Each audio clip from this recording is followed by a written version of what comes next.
The screens across America flickered with chaos. Airports in silence. Families stranded. News anchors repeating the same breaking banner. Day 34 of the shutdown, no end in sight. Outside LAX, passengers sat on suitcases like refugees of bureaucracy. Inside, a TSA officer held a cardboard sign that read, "Still working. Still unpaid." The camera panned over the empty terminals, the quiet hum of a broken system. And then a voice broke through, low, calm, unmistakable.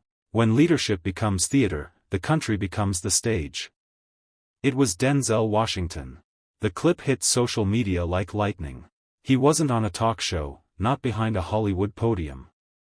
It was a handheld video, filmed during a humanitarian event in South Central Los Angeles. A reporter had asked him what he thought about the shutdown. He looked straight into the camera and said, "I've played soldiers, kings, cops, but I've never seen a government this lost. They grounded planes, but they can't ground the truth." Within hours, #DenzelSpeaks trended worldwide. Cable hosts scrambled for a response. Fox News called it Hollywood arrogance. CNN called it a mirror America needed. But it wasn't just what he said, it was how he said it. Controlled, surgical, unshaken. Like a man who'd already buried patience and found purpose. The nation had been gasping for honesty. Denzel had just given it oxygen. By morning, every headline carried his words. They grounded planes, but they can't ground the truth. It was on CNN, MSNBC, and TikTok soundtracks layered over footage of empty airports. Even flight attendants stitched it with the caption, "Say it louder, Mr. Washington." Inside the West Wing, the reaction was immediate. An aide rushed into the Oval Office holding a tablet. Trump, red-eyed and furious, slammed his Diet Coke on the desk. "Who the hell does this guy think he is?" He fired off a Truth Social post minutes later. Washed-up actor Denzel Washington talking nonsense about things he doesn't understand. Stick to movies, Denzel, not politics. But the post backfired instantly. Within an hour, it had over 5 million reposts, most of them videos of Denzel's calm face juxtaposed with Trump's ranting speeches. One viral caption read, "One speaks truth. The other yells over it." Even conservative commentators looked uneasy. One Fox panelist admitted live, "If he's wrong, why does it sound so right?" Meanwhile, Denzel stayed quiet. No interviews. No clarifications. Just silence, the kind that amplifies rather than fades. At Kelly Temple in Harlem, a Sunday sermon played his quote on the projector screen. The pastor said, "When prophets speak, the powerful tremble." The crowd murmured amen. That night, a White House correspondent tweeted, "Denzel Washington has done what no politician could, made America stop scrolling long enough to listen." Airports were still grounded. But for the first time in weeks, the country felt like it was waking up. 3 days passed. Denzel Washington hadn't said another word, yet the movement growing in his silence was deafening. Across the country, thousands of federal workers marched carrying cardboard signs that read, "They grounded planes, but they can't ground the truth." Air traffic controllers from Atlanta to Seattle taped his quote onto their control boards like a quiet act of rebellion. At LAX, a woman wearing a TSA badge told a reporter, "I've been unpaid for 5 weeks."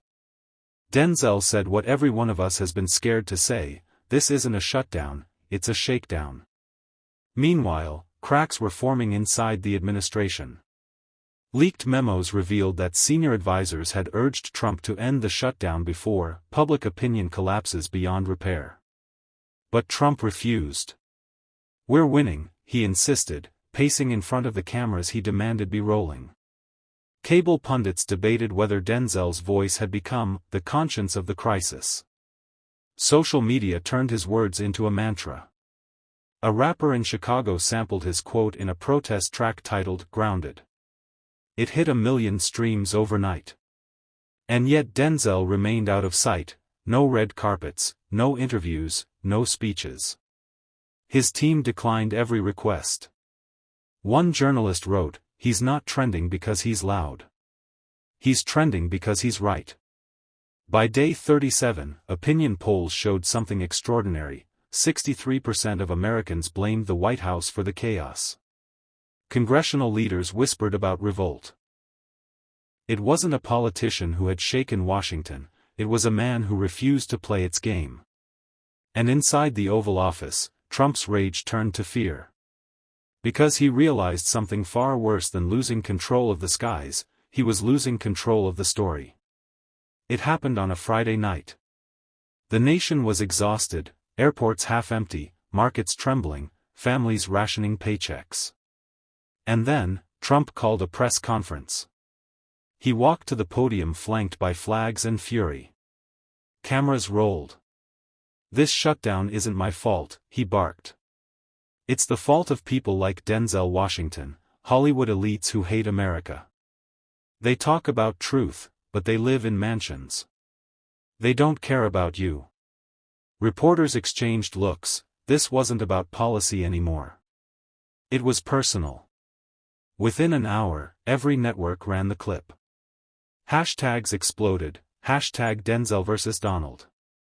Memes, edits, split-screen reactions flooded the internet. The White House expected silence. But the next morning, silence was the last thing they got. A video appeared on Denzel's official YouTube channel, a simple black screen fading into his calm face, sitting behind a wooden desk. No flashy music. Just his voice. "You want to talk about caring for people," he said slowly. "While air traffic controllers are choosing between rent and groceries? While veterans go unpaid? That's not leadership, that's theater. And the tickets cost too much." He leaned forward. "You call me Hollywood, but I come from Mount Vernon. I've seen struggle. I've buried friends who never got their second chance. You can call me whatever you want, but I'll never call neglect patriotism." The clip ended there. No outro. No applause. Just truth hanging heavy in the air. Within 6 hours, it hit 40 million views. Even Fox anchors looked stunned on air. A trending tweet read, "When Denzel speaks, America listens. When Trump yells, it echoes." The shutdown had found its symbol, and it wasn't the president anymore. By sunrise, it was no longer a shutdown, it was a showdown. Across the country, people gathered in airport terminals, waving handmade signs. Faith over fear. Grounded, but not silent. Denzel said it. We mean it.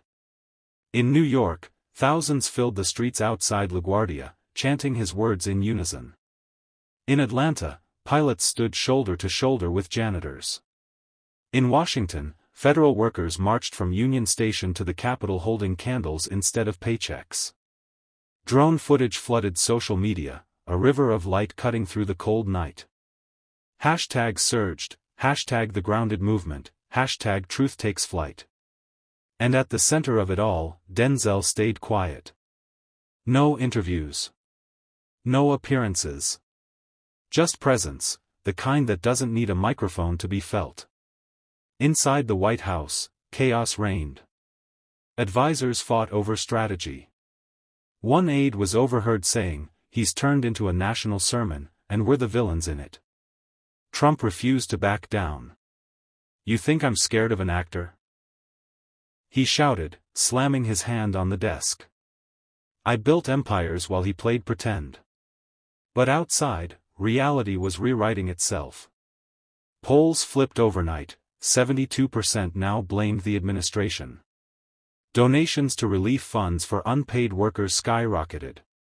A CNN anchor summed it up best. Denzel Washington didn't start this crisis, he gave it a face. And that face, calm and unshaken, was everywhere. Posters. Billboards. Murals painted across city walls with a single quote underneath. "You can ground the planes, but not the people." What had begun as outrage was becoming something deeper, a reckoning. It started with a leak. A White House email, stamped, confidential, slipped into the hands of an investigative reporter from The Atlantic. The memo detailed a media strategy titled Operation Recast. Its goal: reframe Denzel Washington as a radical influencer undermining national morale. They planned to flood social media with fake stories: Denzel caught in luxury scandal, Washington secretly funded by opposition PACs. Within hours, screenshots of the memo went viral. CNN confirmed its authenticity. The administration scrambled to deny it, calling it fabricated nonsense. But the damage was already done. That night, Denzel appeared unexpectedly at a charity event in Brooklyn. No cameras were invited, yet one clip from an attendee's phone changed everything. He stood at the podium, wearing a plain black suit, his tone calm, surgical. They call it Operation Recast. That's funny, because I've spent my life recasting what they said a man like me could be. From the projects to the podium, and still, they can't rewrite the truth. He paused, eyes steady. They can spin headlines, but they can't spin hunger. They can't Photoshop pain. And they sure can't edit the silence of 800,000 families without pay. The crowd erupted. No shouting, no slogans, just thunderous applause that rolled like a wave.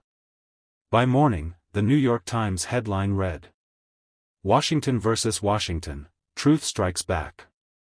Trump fumed privately. You can't win against someone who doesn't want fame, an aide muttered. He didn't reply. He just stared at the TV, where Denzel's words played on loop. And in that silence, for the first time, he looked smaller. By week 7, America was no longer just watching, it was waking up. Across the nation, murals of Denzel's calm face appeared on city walls with the caption: Truth doesn't need permission. Teachers quoted him in classrooms. Union leaders repeated his words on megaphones. Pilots hung banners across grounded planes: We stand with Washington. The polls told the story clearly. Denzel's approval rating, a number once reserved for politicians, hit 81%. Trump's plunged below 30%. Even lifelong supporters began to question his grip. Inside the West Wing, fear metastasized into chaos. Senior aides leaked recordings of shouting matches.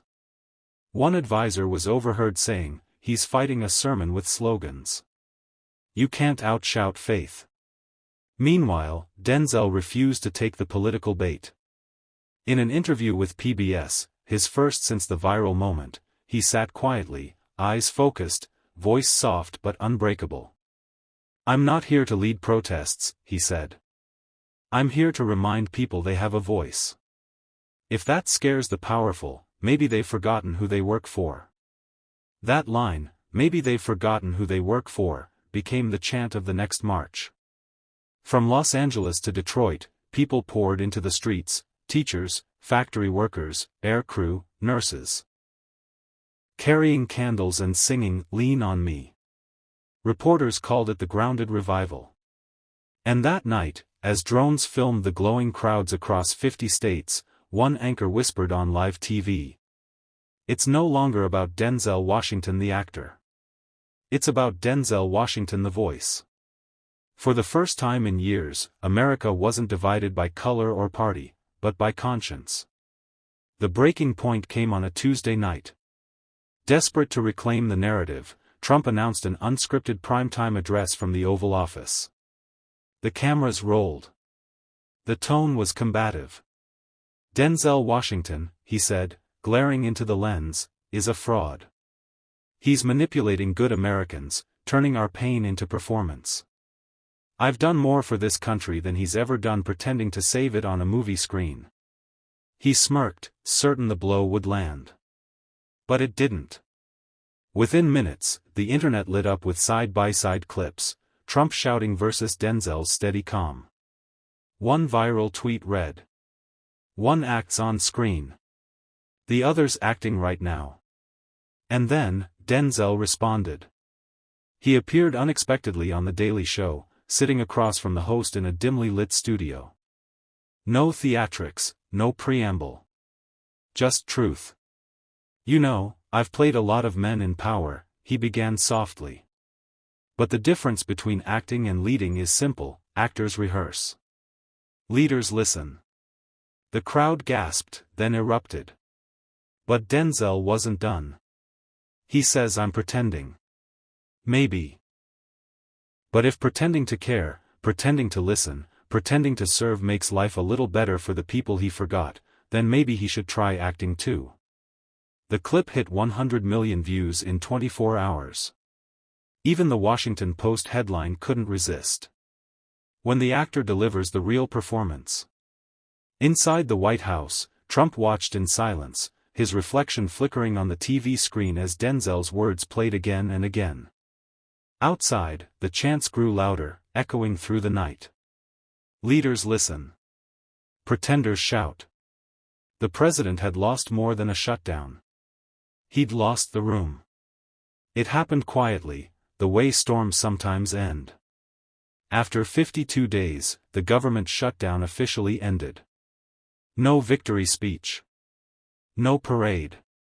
Just a late-night press release buried under headlines about markets reopening and flights resuming. But everyone knew why it ended. In airports across America, workers hugged and cried. TSA officers cheered as the first paychecks arrived.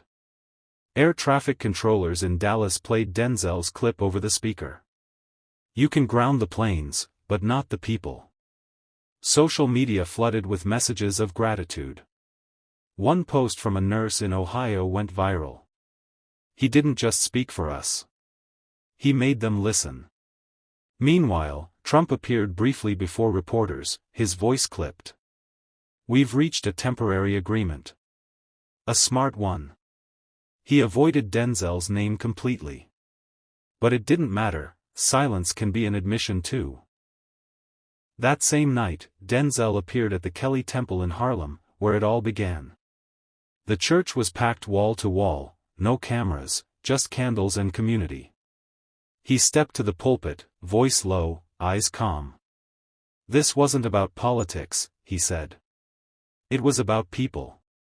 About remembering that power means nothing if it doesn't serve the powerless. He paused, scanning the room. They tried to make it a battle. But battles end. Truth doesn't. The congregation rose in applause, not wild, but reverent, steady, full of something deeper than celebration. Outside, snow fell softly on 125th Street. A kid selling newspapers shouted headlines into the cold night. Shutdown over.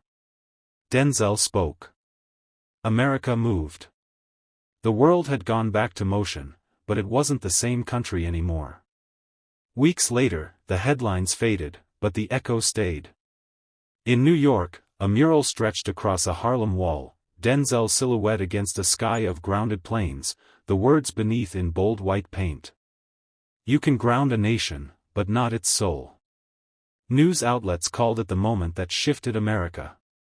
Professors dissected it in universities, pastors quoted it in sermons, and even late-night comedians admitted, he didn't just win an argument. He changed the tone of one. Meanwhile, Denzel refused interviews. When a journalist finally caught up to him outside Kelly Temple, he smiled gently. I didn't plan a movement, he said. I just told the truth when it got too quiet. The video of that short exchange went viral again, closing the loop. Inside classrooms, students studied his speech alongside Lincoln's. In coffee shops, his words hung like a quiet anthem of resistance. Leaders listen. Pretenders shout. As for Trump, historians would later say this was the moment the spotlight turned against him, not because Denzel shouted louder, but because he didn't have to. And one late evening, long after the noise had died down, Denzel sat alone in his Harlem apartment. A Bible lay open beside a stack of newspaper clippings. The city lights flickered against the window like a heartbeat. He whispered softly, half to himself, half to the nation that had finally heard him. Truth doesn't need fame. It just needs a witness. Outside, somewhere above the skyline, the planes were flying again. But the country they flew over had changed forever. When a nation stopped listening, he spoke. When power mocked truth, he stood. And when everything grounded, one voice made America rise again. This wasn't politics, it was a reminder. The sky always clears, when truth finally takes flight.